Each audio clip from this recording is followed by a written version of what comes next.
नमस्कार। हाल ही में यूएई जो संयुक्त अरब अमीरात है उसकी राजधानी दुबई में COP28 का मीटिंग संपन्न हुआ है और वहां से दुबई डिक्लेरेशन निकल के आया हुआ है। तो इस वीडियो में हम लोग यह समझने की कोशिश करते हैं कि आखिर यह COP क्या होता है और इसकी जो निकलने की तारीख है ये कैसे बना, COP जो है अपने आप में इवॉल्व कैसे करता है और COP के मतलब एक लीडर के रूप में UNFCCC काम करता है और इस सबके लीडर के रूप में आप कह सकते हैं कि यूएनओ काम करता है। इस सब बात को हम लोग इस वीडियो में जानने की कवर करेंगे। सबको जानने उससे पहले COP28 जो भी संपन्न हुआ है उसको थोड़ा सा समझ लेते हैं। देखिए, ये जो COP28 है एक मिडिल ईस्ट में देश है जिसका नाम है यूएई, यूनाइटेड अरब इमिरेट्स। इसकी जो कैपिटल है दुबई। वहां COP28 का एक मीटिंग संपन्न हुआ है जिसका पूरा नाम में पढ़ लीजिए आप, कॉन्फ्रेंस ऑफ पार्टीज। तो देखिए ये COP28 है, तो डेफिनेटली इसके पहले 27 COP हुए होंगे, पहला भी COP हुआ होगा। ये कैसे इवॉल्व किया हम लोग इस वीडियो में इसको समझने की कोशिश करते हैं।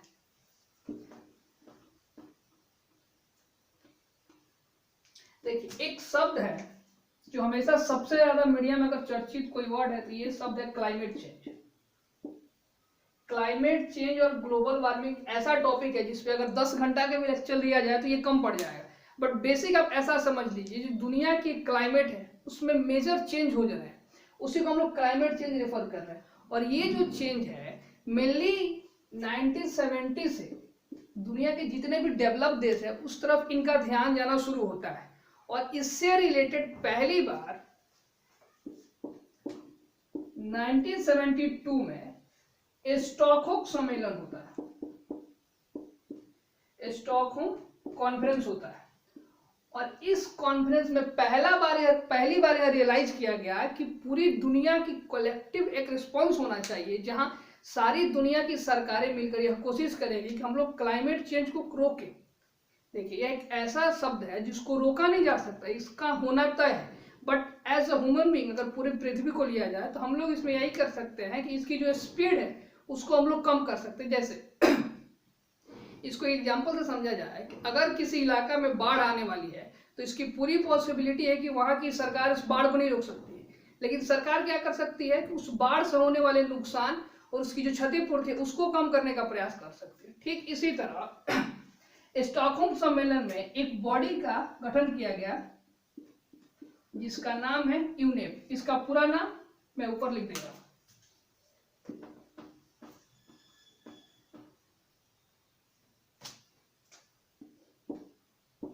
यूनाइटेड नेशन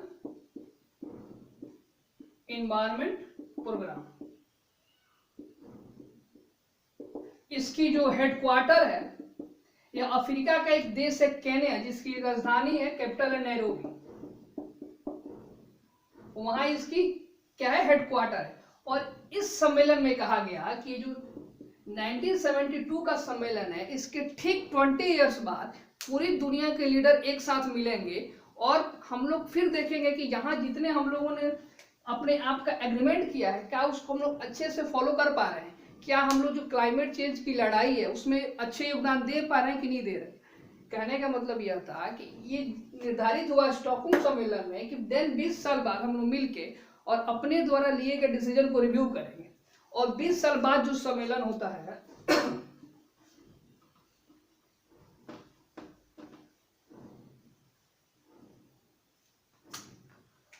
वो जो सम्मेलन हुआ ये 1992 में ब्राजील का एक शहर है रियो, उसको हम लोग कहते हैं रियो समिट। और रियो समिट में ऐसा देखा गया कि दुनिया के जितने देश हैं उन्होंने जो प्रयास किया है क्लाइमेट चेंज को कम करने के लिए, यह प्रयास पूरी तरीके से पर्याप्त नहीं था, मतलब इनएडुकेट प्रयास किए गए थे। तो इस प्रयास को और तीव्र करने के लिए एक बॉडी के गठन का प्रोविजन रखा गया है, UNFCCC। इसका पूरा नाम हुआ United nation framework convention on climate change. और इसी बॉडी को एक रिस्पॉन्सिबिलिटी दिया गया कि आप हर साल, जो पहले हम लोग 20 साल 10 साल पे मिलते थे, अब हर साल एक प्रकार की क्लाइमेट कॉन्फ्रेंस को ऑर्गेनाइज कीजिए। कौन बॉडी? UNFCCC। और आप हर साल यह निर्धारित करते चलिए कि दुनिया के देशों को कौन कौन से प्रयास करना होगा ताकि क्लाइमेट चेंज की जो दर है उसको कम किया जा सके। और इसका जो सेक्रेटरिएट बना, यह जर्मनी का एक शहर है बॉन, वहां इसका सेक्रेटरिएट है। और इसी के रेफरेंस में यही जो कॉन्फ्रेंस ऑफ पार्टी स्टार्ट करता है, तो पहला कॉन्फ्रेंस ऑफ पार्टी का जो मीटिंग हुआ, ये देखिए काफी इंपॉर्टेंट है इसका डेवलपमेंट, काफी एग्जाम में पूछा गया है, एक शॉर्ट नोट्स भी पूछा जा सकता है। तो जो COP1 हुआ था, यह पहली बार जर्मनी में हुआ था, बॉन शहर में। और यहां पहली बार रिकॉग्नाइज किया गया कि यस, क्लाइमेट चेंज हो रहा है और इसको पूरी शिद्दत के साथ दुनिया की जितनी भी सरकारें हैं कम करने की कोशिश करेंगी। और इसी के बाद आप एक सुनते हैं क्योटो प्रोटोकॉल।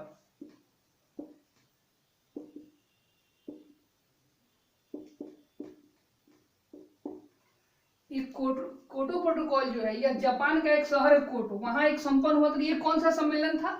तो ये आप कह सकते हैं कि तीसरा COP था। तो क्योटो प्रोटोकॉल ये मीडिया और ऑफिशियल नेम है, जबकि सम्मेलन COP का कौन सा भाग था? तो COP3 था। ये इंपॉर्टेंट आप याद रखिए। और क्या भारत में भी कोई COP अभी तक संपन्न हुआ है? तो एक COP आप याद रखिएगा, COP8 न्यू दिल्ली में संपन्न हुआ था। और न्यू दिल्ली जो संपन्न, वहां से एक डिक्लेरेशन निकल के आया, न्यू दिल्ली डिक्लेरेशन। उसमें दुनिया की जितनी सरकारें, उन्होंने ये राजी किया, स्पेशली जो डेवलप नेशन है, उन्होंने यह माना कि जो भी क्लाइमेट चेंज से लड़ने के लिए न्यू टेक्नोलॉजी डेवलप हो रही है, हम लोग जो मतलब लिस्ट डेवलप्ड या फिर बिना डेवलप्ड देश है उनको हम लोग ट्रांसफर करेंगे। तो टेक्नोलॉजी ट्रांसफर की पहली बार बात हुआ था COP जो न्यू दिल्ली डिक्लेरेशन निकल के आया था, उसमें COP8 में।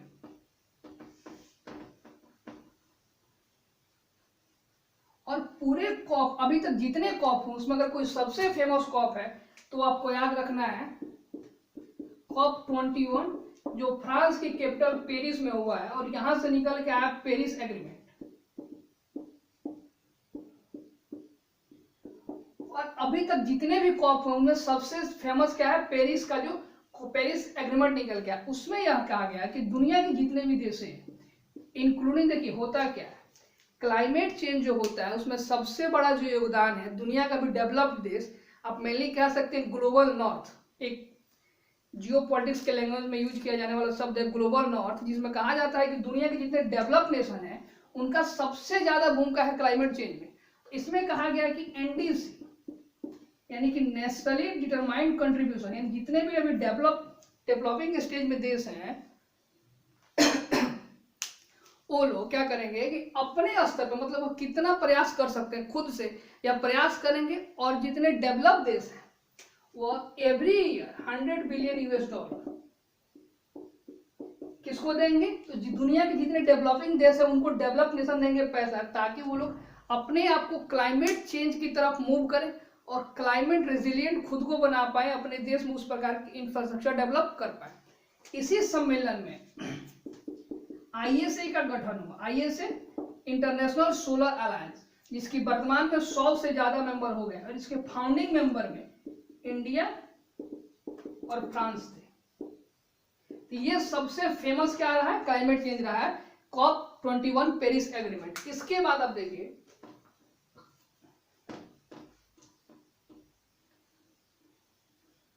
अभी जो संपन्न हुआ है COP28, ये दुबई में हुआ और यहां से दुबई डिक्लेरेशन निकल के आया। देखिए डिक्लेरेशन क्या होता है कि कोई भी मीटिंग, बड़े स्तर पे जब मीटिंग संपन्न होता है तो जितने मेंबर होते हैं वहां से जो डॉक्यूमेंट निकल के आते हैं जिसपे सभी लोग सहमत होते हैं, तो उसको हम लोग कहा जाता है डिक्लेरेशन। जैसे भारत में जो G20 का सम्मेलन हुआ तो वहां से निकल के आया न्यू दिल्ली डिक्लेरेशन। इसी तरह यहाँ क्या निकला है? Dubai declaration. और इसमें सबसे इंपॉर्टेंट बात यह है कि अभी तक पहली बार पूरी, मतलब जब से COP हो रहे हैं तब से पहली बार मीथेन को चर्चा का, मतलब डिस्कस का पॉइंट बना है। कौन? मीथेन। नहीं तो इसके पहले केवल और केवल मेनली फोकस होता था CO2 पे। मीथेन भी एक ग्रीन हाउस गैस है जो क्लाइमेट चेंज में अपने आप को काफी कंट्रीब्यूट करता है। तो इस सम्मेलन में ऐसा कहा गया है कि दुनिया के जितने भी देश हैं अब मीथेन के रिडक्शन को भी क्या करेंगे, कम करने का प्रयास करेंगे। तो भारत इस वाले पॉइंट से एग्री नहीं करता है, क्योंकि मीथेन का जो एमिशन है सबसे ज्यादा भारत में एग्रीकल्चर सेक्टर से होता है। और भारत अगर इसको मानता है तो कॉप के जितने भी डिक्लेरेशन होते हैं उसमें बहुत सारे बाइंडिंग नेचर के होते हैं जिनको आपको मानना ही होता है।